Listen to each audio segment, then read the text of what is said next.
असं जातीय कुठेतरी तेढ निर्माण होतोय का? जातीय तेढ निर्माण कोणी केली? यांनीच जास्त.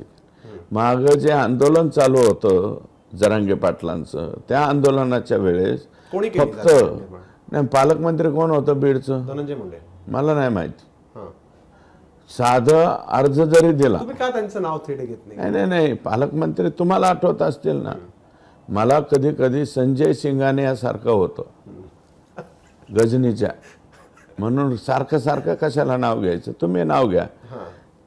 पोरासोरांनी फक्त अर्ज जरी दिला कशाचा, पोलिसांना बोलवलं, आम्हाला रस्ता रोकोचा आदेश आहे, आम्ही रस्ता रोको केला, नुसतं निवेदन द्यायचं, फोटो काढायचे, निघून गेले, तरी 100 150 पोरांवर गुन्हे दाखल केल्यावर तेढ निर्माण नाही व्हायची तर काय होईल? लोकसभेला आमचा जो पराभव झाला त्याचं कारण काय?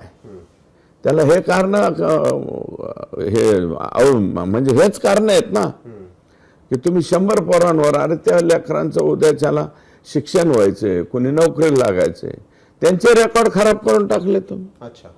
ते नंदकुमार ठाकूर नावाचे SP होते. मी त्यांना एका प्रकरणात मी त्यांना तोंडावर म्हणलं होतं, अरे तुम्ही SP आहेत का पांडू हवालदार आहेत, असं मी बोललो होतो त्यांना, तोंडावर बोललो होतो. पांडू हवालदारासारखी, आणि आज सगळे पांडू हवालदार आणायचे आणि आमच्या बीड जिल्ह्यात आणून ठेवायचे, मग ह्यांनी आकाने सांगायचं आणि पांडू हवालदारांनी वागायचं, असं म्हणल्यावर कसं जमालो?